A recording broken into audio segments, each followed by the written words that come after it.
Hello, this is in chemistry and you are watching in chemistry classes. आज इस video में आप बेसिक इंग्लिश सीखेंगे, बिल्कुल बेसिक। और आपकी हिंदी और मेरी इंग्लिश, मतलब हम लोग गांव में जो बोलते हैं, गांव में जो छोटी छोटी बातें हुआ करती है, उन सभी को इंग्लिश में कैसे बोलेंगे, क्योंकि वो तो आपको कहीं मिलने वाला जल्दी है नहीं। तो आप उसे इंग्लिश में कैसे बोलेंगे, जो हम लोग रीजनल लैंग्वेज यूज़ करते हैं उससे हम इंग्लिश में कैसे बोलेंगे, ये ज़रूरी है और आज यही हम बताएंगे। तो एग्जाम्पल के रूप में देख सकते हैं कि मान लीजिए कभी कभी बोलते हैं कि स्कूल जाने वाला बच्चा, या फिर अंडा खाने वाला, या फिर मैन ईटर का यूज़ कब करेंगे, जैसे आदमखोर कहीं का, या फिर दही वाली, हम लोग बोलते हैं कि दही वाली आ रही है, या फिर कलम वाला, मकान मालिक को बोलते हैं कि घर वाला बोलते हैं, उसे कैसे इंग्लिश में बोलेंगे, या फिर कैसे यूज़ करेंगे, उसके बनाने का नियम क्या है, उसके बेस पर बात करेंगे हम। कभी कभी बोलते हैं कि साड़ी वाली आ रही है, गांव में हम लोग बोलते हैं कि साड़ी वाली आ रही है, या फिर और भी बताते हैं। जैसे कभी कभी हम लोग बात करते हैं कि बड़ा बड़ा दाढ़ी वाला आया था, बहुत बड़ा बड़ा मूछ वाला आया था, बड़ा बड़ा तोंद वाला आया था, या फिर हम लोग बात करते हैं बड़ी बड़ी आँखें वाली आई थी, लंबा लंबा मूछ वाला आया था। तो इन सब को हम अंग्रेजी में कैसे बोलेंगे और इसे बनाने के रूल क्या है, क्योंकि हम बिल्कुल बेसिक लेकर चल रहे हैं और आपकी हिंदी और मेरी इंग्लिश। तो जो हम लोग हिंदी में बोलते हैं उसी को इंग्लिश में कैसे बोलेंगे वो एक एक करके सीखना है। लेकिन याद रखें कि हम इस वीडियो के अंत में आपसे क्वेश्चन भी करेंगे, क्वेश्चन का जवाब देना जरूरी है। आज भी हम पूछे थे, मतलब अभी रिकॉर्डिंग के दिन आज की बात बोल रहे हैं, तो आप लोग का आंसर इतना गलत होता है, ये बहुत गजब है भाई। गलत नहीं होना चाहिए, हाँ, लेकिन आप प्रयास करते हैं, ये बड़ी चीज़ है। आप सभी का जो प्रयास है, आपने हमारे पूछे गए सवाल का जवाब देते हैं ना, ये बहुत बड़ी चीज़ है। आप प्रयास करते रहिए और हम आपको एक से बढ़कर एक चीज़ जो इंग्लिश बोलने में लिखने में काम आता है, हम आपको बताते रहेंगे। तो चलिए हम शुरू करते हैं। लेकिन आगे पढ़ने से पहले आप इस वीडियो को लाइक कर लीजिए, और पहली बार इस चैनल पर आए हैं तो इस चैनल को सब्सक्राइब कर लीजिए और बेल आइकन जरूर दबाइए। तो चलिए शुरू करते हैं। तो जो सबसे पहला रूल है वो ये है, देख लीजिए, नाउन प्लस वर्ब और उसके बाद में ई आर का प्रयोग करेंगे। नाउन प्लस वर्ब और उसके बाद में ई आर, ये सबसे पहला रूल बतलाने जा रहे हैं और दो और बताएंगे। तो पहले इसे समझ लेते हैं। तो आप देखेंगे कि पहले इधर हम देख लेते हैं कि ये नाउन है, उसके बाद गो में ई आर मैंने लगा दिया। तो स्कूल गोअर का मतलब है स्कूल जाने वाला। सही से समझिए ताकि आप बिल्कुल धारा प्रवाह इंग्लिश बोल पाएँ। तो देख लीजिए, एग मीन्स होता है अंडा, इट मीन्स खाना, और ई आर लगा दिए, मतलब अंडा खाने वाला। ही इज एग ईटर, वो अंडा खाने वाला है। देख लीजिए इधर, मैन ईटर, आदमखोर, हम लोग गुस्सा में बोल रहे होते हैं कि आदमखोर कहीं का, यू आर मैन ईटर, ऐसे बोल सकते हैं। लेकिन और देखेंगे, कर्ड सेलर, हम लोग बोलते हैं कि दही वाली आ रही है, दही वाली जा रही है। दही वाली जाएगी तो थोड़ा सा बोल देना, गांव में ऐसा बात करते हैं, हर जगह नहीं, लेकिन गांव में अभी भी ऐसा बोला जाता है कि अगर दही वाली रास्ते से जाएगी तो थोड़ा सा उसको बुलाना, दही खरीदना है। तो उसे हम कर्ड, यानी कर्ड और सेलर, सेल मीन्स बेचना और फिर ई आर लगा दिए, मतलब वाली और वाला, दही वाली दही वाला। उसके बाद क्या है कि पेन सेलर, पेन मीन्स कलम, सेल माने बेचना, ई आर का मतलब वाला, तो पेन बेचने वाला। उसके बाद बिल्डिंग ओनर, बिल्डिंग का मतलब इमारत, और ओन का मतलब रखना, मालिक होना, और या फिर और ई आर का मतलब वाला। तो बस इसको डायरेक्ट लोग बोलते हैं कि मकान मालिक या फिर घर वाला। उसके बाद देखेंगे साड़ी, साड़ी में साड़ी, सेल माने बेचना, और ई आर मतलब साड़ी बेचने वाली, साड़ी बेचने वाला। तो इस तरीके से हम लोग बहुत सारे नाउन को क्रिएट कर सकते हैं किसी को बोलने के लिए, कि दही वाला, घड़ी वाला, दुकान वाला, घर वाला, ऐसे बहुत सारे सेंटेंस को आप क्रिएट कर सकते हैं ताकि आप बहुत आसान तरीके से इंग्लिश बोलते समय आपके दिमाग में धड़ाक से आ जाए। तो अब चलिए देखते हैं सेंटेंस ग्रुप में, देखते हैं कि he is a school गोअर child. मान लीजिए कि सामने वाला बच्चा है और कई लोग, बहुत सारा बच्चा है, लेकिन और लोग स्कूल नहीं जाता है, गरीब बच्चा है, स्कूल नहीं जा पा रहा है, स्कूल से वंचित है। लेकिन एक बच्चा है कि आप उसमें स्कूल वो जाता है, तो आप किसी को बोलते हैं कि he is a school गोअर child, का मतलब है कि वह स्कूल जाने वाला बच्चा, वो स्कूल जाता है, मतलब कोई काम होने वाला है वो नहीं, बल्कि वो बच्चा है, स्कूल जाता है वो। उसके बाद देखेंगे एक अच्छा सेंटेंस लिखते हैं, यहाँ पर बताते हैं जो न्यूज़पेपर में अक्सर आता है, जैसे school गोअर children will be given bicycle by the government. मतलब बिहार में ऐसा होता है कि आप 8वां क्लास पास करके जब 9th में जाते हैं, खासकर गर्ल्स लोग को बिहार में साइकिल दी जाती है। तो देख लीजिए, स्कूल गोअर गर्ल्स भी लिख सकते हैं। School गोअर girls will be given bicycle by the government का मतलब सरकार के द्वारा स्कूल जाने वाली जो लड़कियां हैं उसे साइकिल दी जाएगी। तो इसी प्रकार आप कुछ भी लिख सकते हैं। School गोअर boys, school गोअर children, school गोअर girls, ऐसे बोल सकते हैं। उसके बाद है she is a sari seller. अब कोई जा रही है, वो साड़ी बेचने का काम करती है, तो आप बोल सकते हैं कि she is a sari seller, ऐसे हम लोग बात करते हैं और बोल सकते हैं। या फिर आप बोल सकते हैं कि अ साड़ी सेलर इज कमिंग, कोई साड़ी बेचने वाली आ रही है, आ रहा है, ऐसे आप बोल सकते हैं। उसके बाद देखते हैं a curd seller is coming here, मतलब दही बेचने वाली या फिर दही बेचने वाला आ रहा है, फिर आ रही है, ऐसे बोल सकते हैं। तो ऐसा बोल सकते हैं। उसके बाद क्या है कि यहाँ पर देख लीजिए, a leader is a king maker, the leader is, कभी कभी सरकार बनाने की बात होती है तो 1-2 सीट के लिए सरकार बनने से रह जाता है, तो उस 1-2 सीट को पूरा करने वाले जो लीडर होते हैं उन्हें किंग मेकर भी कहा जाता है, जो सीएम बनने में, पीएम बनने में मदद करते हैं।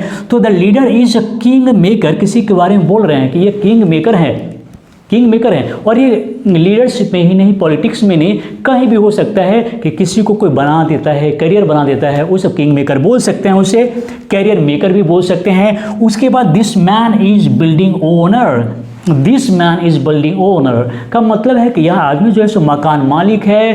ये ओन का मतलब ही होता है किसी चीज़ का स्वामी होना, किसी चीज़ को रखना, किसी चीज़ को मेंटेन करना। तो ओनर का मतलब है इसे मेंटेन करने वाला, इस पर अधिकार रखने वाला।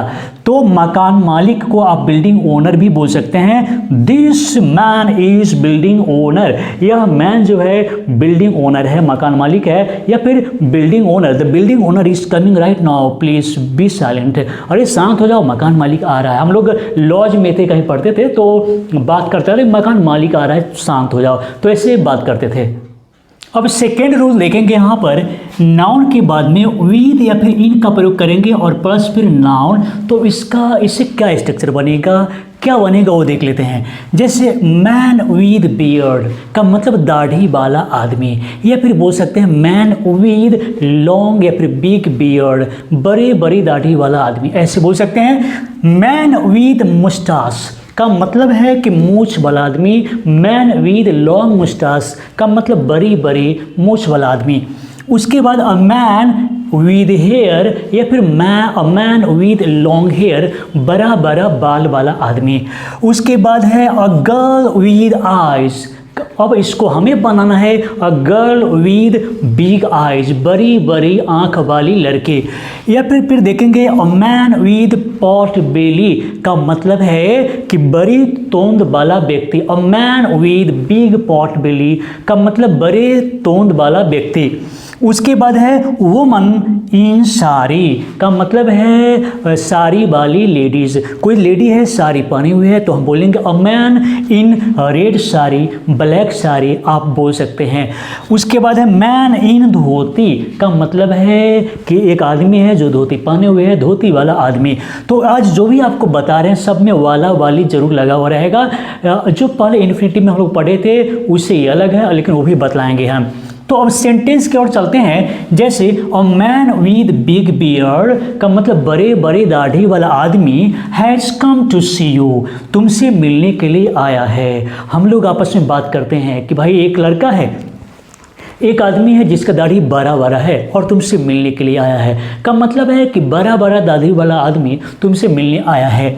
उसके बाद है a man with long moustache wants to meet you today, मतलब एक आदमी जिसका मूछ बड़ा बड़ा है तुमसे मिलना चाहता है आज, का मतलब बड़ा बड़ा मूछ वाला आदमी तुमसे आज मिलना चाहता है। उसी तरह से देखेंगे a person with long hair का मतलब एक आदमी जिसका बाल बड़ा बड़ा है, का मतलब बड़ा बड़ा बाल वाला आदमी ही केम यस्टरडे, कल आया था। तो इस तरह से किसी व्यक्ति के बारे में उसका जो फिजिकल क्वालिटीज़ है, एबिलिटीज़ है या फिर डिसएबिलिटीज़ है उसे बताने के लिए आप विद का प्रयोग करेंगे और उसके बाद में फिर वो नाउन लिखेंगे। उसी के बाद हम देखेंगे a man with pot belly was over there, वहाँ पर एक आदमी था जिसका पेट तोंद निकला हुआ था। तो हम बोल सकते हैं कि एक तोंद वाला व्यक्ति वहाँ पर था, तो ऐसे हम बोल सकते हैं। उसके बाद देखिए a girl with big eyes likes you much का मतलब एक लड़की है जिसकी बड़ी बड़ी आंखें हैं और तुम्हें बहुत पसंद करती है। तो ये हम दूसरे तरीके से बोल सकते हैं कि बड़ी बड़ी आंखें वाली लड़की तुम्हें पसंद करती है। तो a girl with big eyes उसकी फिजिकल एबिलिटीज है और उसके बारे में बताया जा रहा है। कई तरीके से बोल सकते हैं। A girl with white complex या जो मन है ब्लैक कम्प्लेक्स या जैसा आप बोलना चाहते हैं उसके बारे में विद का प्रयोग करके और नाउन का यूज कर सकते हैं। उसके बाद है यहाँ पर a girl with curly here is coming का मतलब एक लड़की है जिसकी बाल घुंघराला है और वो आ रही है, मतलब घुंघराली बाल वाली लड़की आ रही है, ऐसे बोल सकते हैं। A woman in black sari was waiting for you, a woman in black sari. अब यहाँ पर देखना ये है कि यहाँ पर विन का प्रयोग क्यों हुआ और इधर विद का प्रयोग क्यों हो रहा है। तो जब आप देखेंगे कि फिजिकल एबिलिटीज़ या फिर डिसेबिलिटीज़ के बारे में बात करते हैं तो उसमें आप विद का प्रयोग करेंगे। फिजिकल एबिलिटीज़ या डिसेबिलिटीज़ के लिए आप विद का प्रयोग करेंगे। और जब भी यूनिफॉर्म का चर्चा हो कि सफ़ेद कुर्ता वाला आदमी आया था, लाल साड़ी वाली एक लेडीज आई थी, ब्लैक साड़ी वाली एक लेडीज आई थी, तो अगर ड्रेस के बारे में बात करना है तो आप उसके लिए इन का प्रयोग करेंगे। तो अब देखते हैं कि इसी तरह वाला और वाली में इन्फिनिटिव का यूज कैसे करते हैं। जो नहीं देखे होंगे, जो इन्फिनिटिव में वाला वाली का यूज नहीं जानते हैं, चलिए आगे देख लेते हैं और क्वेश्चन भी पूछने वाले हैं। और अब जो रूल है, नेक्स्ट रूल है यहाँ पर बी के बाद में इन्फिनिटिव का प्रयोग करेंगे। बी प्लस इन्फिनिटिव मतलब 2 + V1 का यूज करना है। और बी का मतलब यहाँ पर जो है वो है is are am was and were का प्रयोग करेंगे, उसके साथ में इन्फिनिटिव का प्रयोग करेंगे। जैसे यहाँ पर लिखेंगे बी टू कम का मतलब आने वाला, आने वाला वो आने वाला है। बी टू बी का मतलब बनने वाला है और बी का मतलब आपको हम बता दिए हैं कि वर्ब टू बी को लिखना है, is are am was and were को लिखना है। तो बी टू गेट का मतलब है, गेट का मतलब ही होने वाला और बनने वाला भी होता है, पाने वाला भी होता है, लाने वाला सब होगा। बी टू लर्न का मतलब है सीखने वाला, बी टू मीट का मतलब है मिलने वाला और बी टू सर्व का मतलब सेवा करने वाला और बी टू हेल्प मिस होता है मदद करने वाला। लेकिन अब इसे सेंटेंस में कैसे बनाएंगे हम ये देख लेते हैं। तो बी का मतलब यहाँ पर ईज हो गया, is are am was and were subject के अनुसार में आप यूज करेंगे। तो he is to come tomorrow, वह कल आने वाला है, किसी के प्लानिंग के बारे में, योजना के बारे में, एक्शन क्या होने वाला है, something is going to take place in near future. In this way we can use the structures.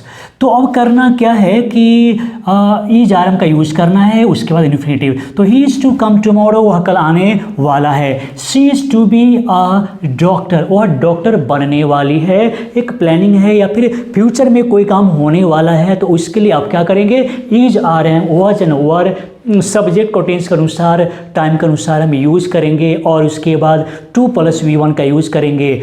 उसके बाद देखेंगे she is to get married, वह शादी करने वाली है। She is to get married, वह शादी करने वाली है।